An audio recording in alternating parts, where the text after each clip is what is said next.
जय हिंद, वंदे मातरम मेरे प्यारे साथियों।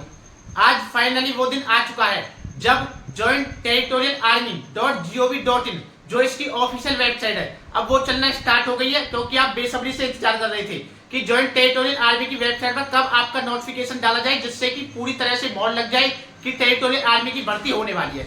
तो आपके नोटिफिकेशन जॉइंट टेरिटोरियल आर्मी की वेबसाइट पर डाल दिए गए हैं। अगर वहां से आपको डाउनलोड करने में परेशानी आती है तो मैं उनको टेलीग्राम पर शेयर कर दूंगा। टेलीग्राम का लिंक डिस्क्रिप्शन में मैंने दिया हुआ है। वीडियो को खत्म होने के बाद में आप टेलीग्राम को ज्वाइन कर लेना।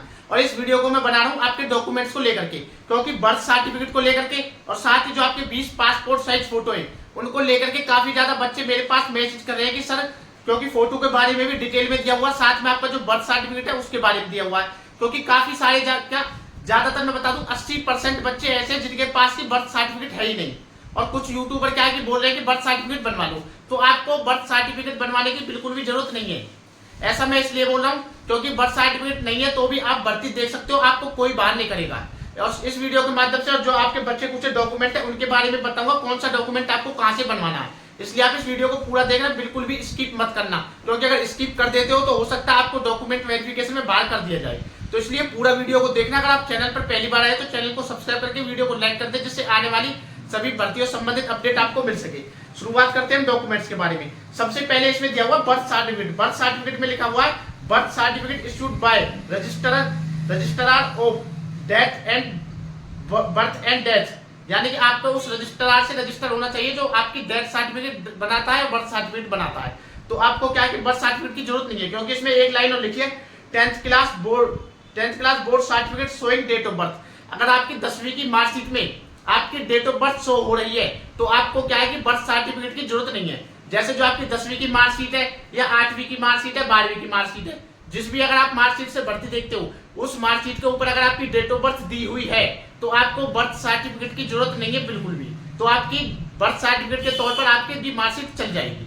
दूसरा आता है आपका एजुकेशन सर्टिफिकेट। अगर आप ट्रेडमैन की 8वीं पास भर्ती देखते हो तो 8वीं पास की मार्कशीट होनी चाहिए। अगर आप जीडी से भर्ती देखते हो तो 10th पास की मार्कशीट होनी चाहिए। अगर आप क्लर्क से भर्ती देखते हो तो आपके पास 12वीं की मार्कशीट होनी चाहिए, वो इसमें दिया हुआ है।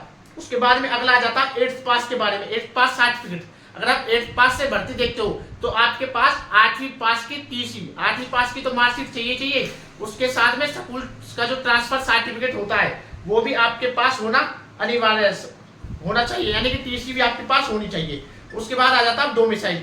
डोमिसाइल की अगर मैं बात करूं, डोमिसाइल में आपका फोटोग्राफ होना चाहिए, यानी कि जो आपका रेजिडेंस मूल निवास, कहीं कहीं पर रेजिडेंस बोलते हैं, कहीं मूल निवास बोलते हैं। तो डोमिसाइल, रेजिडेंस, मूल निवास आपका एक ही होता है, रियासती प्रमाण पत्र भी वही होता है। तो उसमें क्या है कि आपका जो डोमिसाइल है उस पर आपकी फोटोग्राफ लगी होनी चाहिए। साथ ही वो तहसीलदार या डिस्ट्रिक्ट मजिस्ट्रेट जो आपका डीएम होता है उनसे बना हुआ होना चाहिए।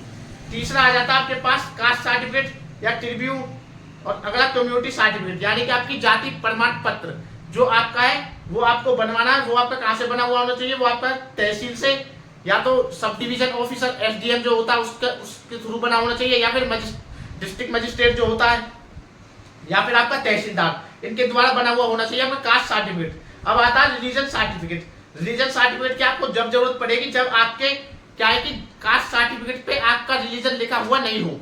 अगर आपका कास्ट सर्टिफिकेट पे आपका रिलीजन लिखा हुआ है तो आपको रिलीजन सर्टिफिकेट की बिल्कुल भी जरूरत नहीं है। अपने पार्षद या सरपंच पे लिखवा करके ले जाना कि ये कौन से धर्म से संबंधित है, अगर आपके कास्ट सर्टिफिकेट पे लिखा हुआ है तो। अगर आपके कास्ट सर्टिफिकेट पर लिखा हुआ नहीं है तो आपको क्या है कि रिलीजन सर्टिफिकेट बनवाना पड़ेगा, अवश्य है। ठीक है। उसके बाद अगला आ जाता है आपका करेक्टर सर्टिफिकेट। करेक्टर सर्टिफिकेट आप अपने स्कूल से भी बनवा सकते हो, अपने पार्षद से बनवा सकते हो, अपने सरपंच से बनवा सकते हो। ठीक है ना। अब मैंने आपको बता दिया, ये आपका 6 महीने से पुराना नहीं होना चाहिए बिल्कुल भी। और इस पर क्या है कि आपका फोटोग्राफ, करेक्टर सर्टिफिकेट जब आप बनवाओ तो इस प्रकार से आपका फॉर्मेट होता है। जैसे आप मान लो सरपंच से बनवाते हो तो सरपंच का जो फॉर्मेट होता है पूरा होता है, उस पर सरपंच का ऊपर नाम लिखा होता है, कोने पर आपको अपनी फोटो लगा देनी है या फिर सबसे नीचे लगा देनी है। उस पर सरपंच लिख देगा आपका करेक्टर के बारे में, और उस पर क्या है कि आपको फोटो लगा करके फोटो पर स्टैंप लगवानी है। साथ में क्या है कि फोटो पर भी स्टैंप लगवानी है, साइड में भी एक स्टैंप लगवानी है, यानी कि फोटोग्राफ के साथ आपका करेक्टर सर्टिफिकेट होना चाहिए और 6 महीने से पुराना नहीं होना चाहिए।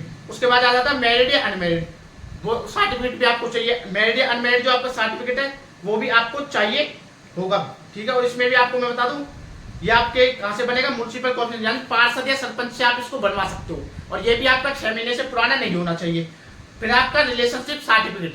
अगर आपके घर में से आपके पिता दादा या फिर आपके भाई आर्मी में, तो उनका क्या है कि रिलेशनशिप सर्टिफिकेट आप अपने साथ में लेकर के जा सकते हो। उसके बाद है स्पोर्ट्स सर्टिफिकेट। अगर आप किसी गेम से संबंध रखते हो, कोई गेम खेलते हो, तो आपको स्पोर्ट्स सर्टिफिकेट की जरूरत पड़ने वाली है। यानी कि आप अगर आप पढ़ने वाली नहीं है, यानी कि अगर आप किसी गेम से संबंध रखते हो तो आप अपना स्पोर्ट्स का सर्टिफिकेट ले जाए। उससे क्या है कि आपको छूट मिल जाएगी कुछ ना कुछ। इसलिए मैं बोल रहा हूँ कि अगर आपके पास है तो आप ले जाना। उसके बाद आ जाता है आपका आधार कार्ड और पैन कार्ड। आधार कार्ड और पैन कार्ड की बात करूँ तो मैं, अगर आपके पास पैन कार्ड नहीं है तो आधार कार्ड ले जाना। अगर पैन कार्ड है और आधार कार्ड भी है तो दोनों चीज आप अपने साथ में ले जा सकते हो, वरना अगर आधार कार्ड है तो आधार कार्ड भी चल जाएगा। उसके बाद में फोटोग्राफ, आपको 20 पासपोर्ट साइज फोटोग्राफ लेकर के जानी है।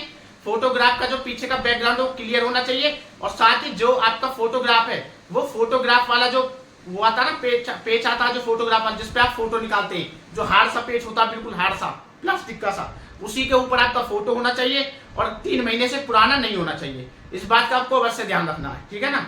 ये आपका फोटोग्राफ के बारे में हो जाता है। 20 फोटोग्राफ आपको लेकर के जानेंगे, और साथ ही बाल आपके कटे हुए होने चाहिए, दाढ़ी आपकी क्लीन, जो आपकी सेव है वो बनी हुई होनी चाहिए। अगर आप सिख कम्युनिटी से आते हो तो आपका चल जाएगा, अगर दाढ़ी और बाल है तो कोई दिक्कत नहीं है।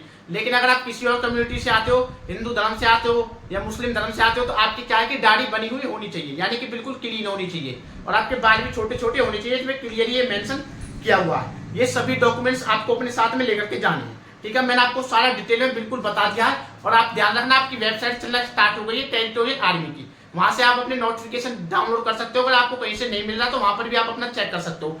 और जो बच्चे मैसेज करते हैं क्या टेरिटोरियल आर्मी में भर्ती होने के लिए हमें कोई फॉर्म भरना पड़ेगा क्या, तो आपको कोई भी फॉर्म भरना नहीं पड़ता, पहले बता दूं मैं। डायरेक्ट अपने ओरिजिनल डॉक्यूमेंट लेकर के जहां भर्ती की लोकेशन है वहां पर पहुंच जाना। जो डॉक्यूमेंट आपको मैंने बताए कोई आपको बाहर नहीं करेगा, गारंटी है डॉक्यूमेंट के अंदर। अगर आपसे फिजिकल नहीं होता उसमें बाहर कर देंगे, बीम नहीं होती उसमें बाहर कर देंगे, लेकिन डॉक्यूमेंट के ऊपर कोई बाहर नहीं करेगा। जो डॉक्यूमेंट मैंने बताए उसी प्रकार से आप डॉक्यूमेंट अपने ले जाना, ठीक है। अगर कोई डाउट है तो इंस्टाग्राम का लिंक मैंने डिस्क्रिप्शन में दिया हुआ है, इंस्टाग्राम पर मैसेज कर देना अगर कोई डाउट है तो ही, वरना आप कमेंट कर देना। टेलीग्राम को जरूर ज्वाइन कर लेना, क्योंकि टेलीग्राम पर पल पल के अपडेट मैं आपके साथ शेयर करता रहता हूँ। और आने वाली पल पल के अपडेट के लिए हमारे यूट्यूब चैनल को सब्सक्राइब जरूर कर लो। जो भी मैं वीडियो डाला करूँ एक बार जरूर देख लिया करो। टेरिटोरियल आर्मी की अगर आप भर्ती देखने जाना चाहते हो तो, क्योंकि क्या होता है कि बहुत सी अपडेट मैं आपके साथ शेयर करता हूँ, तो आप वीडियो देखते नहीं हो, फिर पूछते हो, आप मैसेज करते हो। क्योंकि काफी सारे बच्चे, क्योंकि मैंने जोन वाइज भर्तियों की वीडियो बनाई हुई है, उनको आप देखते नहीं, फिर डायरेक्ट मैसेज करते हो कि हमारे स्टेट की भर्ती कब होगी। भाई आपके स्टेट की भर्ती आपके जोन के अंदर मैंने बताई हुई होती है। पहले सबसे पहले आपका क्या काम होता है कि आपको अपना देखना कि आपका स्टेट कौन से जोन में आता है। जिस जोन में आपका स्टेट आता है उसी जोन का आपको नोटिफिकेशन पढ़ना है, और उसी नोटिफिकेशन में आपको पढ़ना है कि आपकी जो भर्ती है जोन की कितनी तारीख को कराई जाएगी। क्या आपके स्टेट की जो भर्ती है वो डिस्ट्रिक्ट वाइज होगी या डायरेक्ट स्टेट, आपको जैसे जो स्टेट है उसको 2 दिन लगातार उनकी भर्ती चलने वाली है। तो इसलिए आप अपने सबसे पहले जोन का पता करें, कौन से जोन में आपका राज्य आता है, उसके बाद अपनी भर्ती देखें कितनी तारीख को चलने वाली है। और जैसी कोई और अपडेट आती है तो मैं वीडियो बना करके बता दूंगा, इसलिए चैनल को सब्सक्राइब कर लेना। जय हिंद, जय भारत।